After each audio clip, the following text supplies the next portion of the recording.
हमारे पड़ोसी मुल्क भारत की सियासत का एक चमकता हुआ सितारा कहलवाने वाले राहुल गांधी आजकल पाकिस्तानियों और पूरी दुनिया के मुसलमानों की आंख का तारा बन चुके हैं। और इसकी वजह यह है कि उन्होंने असेंबली के अंदर खड़े होकर एक ऐसी बात की है कि जिसको सुनकर यकीनन आपको भी बड़ी खुशी होगी अगर आप सच्चे मुसलमान हैं और अगर आप नबी करीम सल्लल्लाहु अलैहि वसल्लम से सच्ची मोहब्बत करते हैं। क्योंकि राहुल गांधी ने मोदी को जिस तरह मुंह तोड़ जवाब दिया है और मोदी उसके बाद चीखता रह गया, यकीन जानिए कि पाकिस्तानी जितने भी यहाँ के सियासतदान हैं इनके अंदर भी कभी इतनी जुर्रत, कभी इतनी हिम्मत नहीं है कि ये इस तरीके से जो हक और जो सच की बात होती है वो दुनिया के सामने कर सकें, या कम से कम ऐसे माहौल के अंदर कर सकें कि जिस तरह का माहौल भारत की असेंबली के अंदर होता है। क्योंकि नाज़रीन गिरामी, अब खबर सामने आई है कि भारतीय अपोजिशन लीडर राहुल गांधी ने पार्लियामेंट में तकरीर के दौरान कुरान पाक का हवाला दिया और दरूद पढ़ा। राहुल गांधी ने लोकसभा में अदम तशद्दुद और अमन की बात करते हुए हजरत मोहम्मद मुस्तफ़ा सल्लल्लाहु अलैहि वसल्लम का हवाला देते हुए दरूद पढ़ा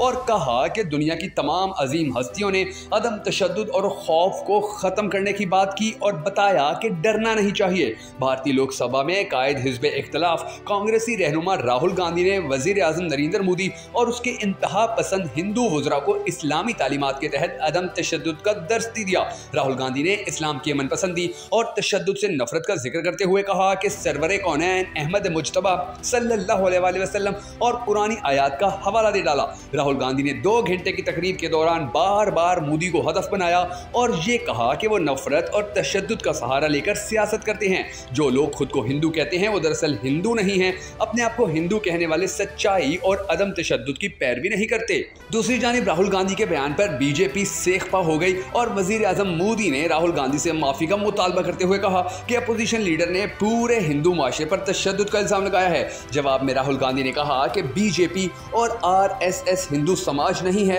नरेंद्र मोदी हिंदू समाज नहीं है, बल्कि हिंदू समाज और हिंदू मजहब की जितनी भी तालीमात हैं वो तो हमेशा से यही दर्स देती आई हैं कि इंसानों के साथ प्यार और मोहब्बत के साथ चलो, इनका ख्याल रखो और पड़ोसियों के साथ ऐसा सलूक करो कि पड़ोसी तुम्हारे अपने घर के लोग नजर आने लगें। बिल्कुल उसी तरह नाज़रीन गिरामी के जिस तरह से हमारे इस्लाम ने हमें दर्स दिया है कि पड़ोसी का ख्याल रखो और यतमा और मसाकीन और उनके साथ साथ बेवगान की भी मुआशी मुश्किलात हल करने के लिए वो काम करो कि जो तुम्हें करने का हुक्म दिया गया है। अब एक जानिब आप ये देख लीजिए कि भारतीय रियासत के अंदर, भारत की पार्लियामेंट के अंदर खड़े होकर एक हिंदू नबी मुकर्रम सल्लल्लाहु अलैहि वसल्लम की अजमत के गुण गा रहा है, उनकी तारीफ कर रहा है, उनके ऊपर दरूद पाक भेज रहा है और वो भी एक ऐसे शख्स के सामने कि जिसको इस दुनिया के अंदर मुसलमानों का सबसे बड़ा दुश्मन माना जाता है, यानी कि नरेंद्र मोदी। अब इन हालात के अंदर आप जरा सी नजर पाकिस्तान की पार्लियामेंट के ऊपर भी देख लीजिए। पाकिस्तान के सियासतदान और पाकिस्तान की पार्लियामेंट का हाल तो ये है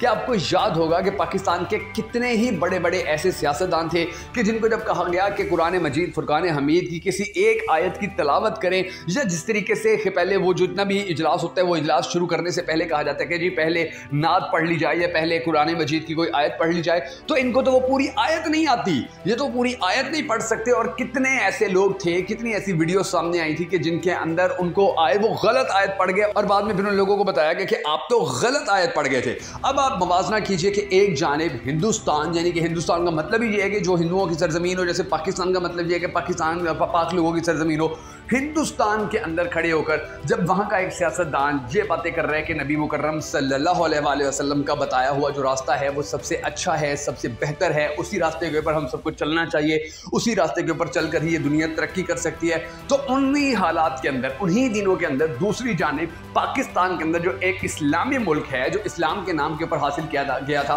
वहाँ पर जुल्म और सितम के तमाम पहाड़ तोड़े जा रहे हैं। आज सिर्फ इस चीज़ की आप मिसाल ले लीजिए कि हमारी जो मौजूदा हुकूमत है उसने पाकिस्तान के मुसलमानों के ऊपर जो बिजली के बिलों वाला अजाब नाजिल किया, ये कितना भयानक, कितना बड़ा और कितना शर्मनाक है। यानी कि आप अंदाज़ा लगा लीजिए कि कोई फिक्र नहीं है कि बेचारे जो बच्चे हैं वो उनके भूख से मर रहे हैं, कोई फिक्र नहीं है कि लोग अपने बच्चों को स्कूलों से निकाल रहे हैं, कोई फिक्र नहीं है कि लोगों के घरों में फाके हो रहे हैं, कोई फिक्र नहीं है कि लोग अपने जहेज बेच रहे हैं, कोई फिक्र नहीं है कि लोग अपनी गाड़ियाँ, अपने मोटरसाइकिल बेच रहे हैं, सिर्फ इसलिए कि वो बिजली इस्तेमाल कर सकें, सिर्फ इसलिए कि वो बिजली का बिल पे कर सके। अंदाजा लगा लीजिए, अंदाजा लगाइए कि क्या सिचुएशन है। एक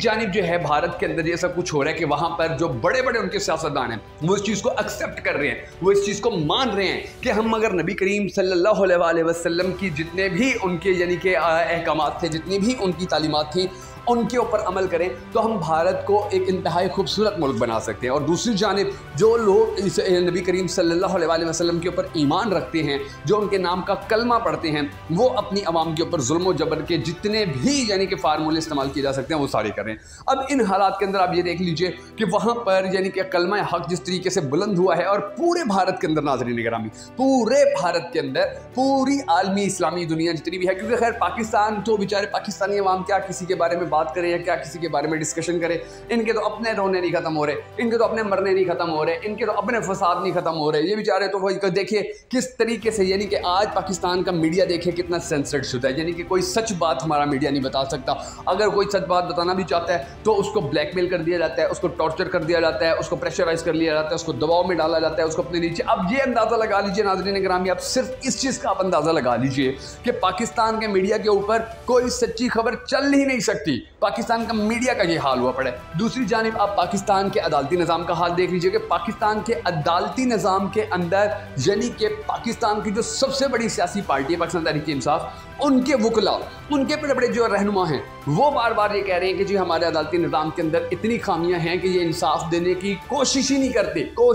नहीं करते। उसके बाद आप ये देख लीजिए कि पाकिस्तान का जो तालीमी निज़ाम है, हमारे कितने 20-25 लाख जो लड़के लड़कियां हैं वो यूनिवर्सिटियों के अंदर पढ़ रहे हैं, तो वो यूनिवर्सिटियों के अंदर क्या पढ़ रहे हैं? उनको जो डिग्रियाँ दी जा रही हैं, क्या पाकिस्तान के अंदर नौकरियाँ हैं? क्या पाकिस्तान की इस जो नौजवान नस्ल है जिसको डिग्रियों पर डिग्रियाँ दी जा रही हैं, और हमारी जो यूनिवर्सिटियाँ, हमारे कॉलेजेस और हमारे जो स्कूल हैं वो जिस तरीके से अब कारोबार की मंडियाँ बन चुके हैं, तो क्या फ्यूचर है, क्या मुस्तकबिल है? यही पाकिस्तान की अभी कल खबर आई हुई थी, परसों खबर आई हुई थी कि तकरीबन 8 लाख पढ़े लिखे पाकिस्तानी मुल्क छोड़कर चले गए। यानी कि अंदाज़ा लगा लीजिए कि एक जानिब वो हिंदू रियासत है, वहाँ अपने उनके जो बच्चे हैं उनको वहाँ पर, और ये भी अब मैं आपको बता दूं कि वहाँ के जो हिंदुस्तान के जो रहने वाले मुसलमान हैं वो ये बात करते हैं कि जी हम यहाँ पर पाकिस्तान के मुसलमानों की निस्बत लाख गुना अच्छी और बेहतर ज़िंदगी गुजार रहे हैं। आप आज भी गूगल के ऊपर जाकर चेक कर लीजिए ना कि अगर आप भारतीय मुसलमान हैं तो आपको हज का कितना खर्चा होगा, और अगर पाकिस्तानी मुसलमान है तो आपको हज का कितना खर्चा होगा। यानी कि पिछले साल ये था कि पाकिस्तान से जो लोग हज करने जा रहे थे 11 लाख रुपए उनका था, और जो भारत से मुसलमान हज करने जा रहे थे 3 लाख रुपए के अंदर वो हज कर रहे थे। ये वो चीज़ें हैं नाज़रीन गिरामी, ये वो मामलात हैं, ये वो हालात हैं कि जिनके तनाजुर के अंदर अब जो राहुल गांधी जैसा बंदा है वो भी ये कह रहा है कि जी बिल्कुल ये जो चीज़ें हैं ये बिल्कुल ठीक है, इस्लामी तालीमात जो हैं इनके ऊपर इम्प्लीमेंट होना चाहिए, किसी भी किस्म का तशद्दुद नहीं होना चाहिए, किसी भी किस्म का खौफ डर नहीं होना चाहिए, किसी भी किस्म की परेशानी नहीं होनी चाहिए। और पाकिस्तान के अंदर आप एक सच्ची बात कर लें, आपको एक महीना तो खौफ रहेगा कि अभी कोई आया, अभी कोई आगे उठा के ले जाएगा, अभी कोई झूठा मुकदमा हो जाएगा,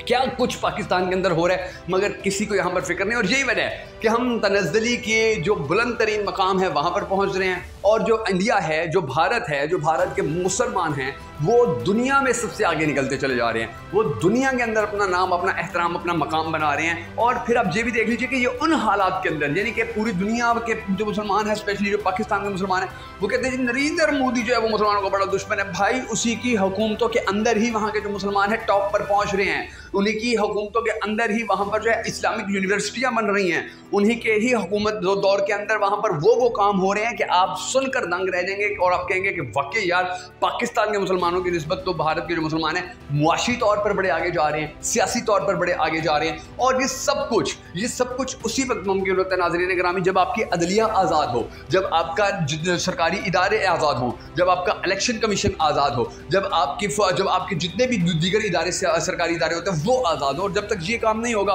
तो इसी तरह जिस तरह से अब देखिए हम पीछे रह गए, इसी तरह से फिर मजीद भी हमारी आने वाली नस्लें भी पीछे रह जाएंगी, और वो जो हिंदुत्व का जो नारा लगाने वाले हैं वो मुसलमानों की तालीमात के ऊपर अमल करके आगे निकल जाएंगे।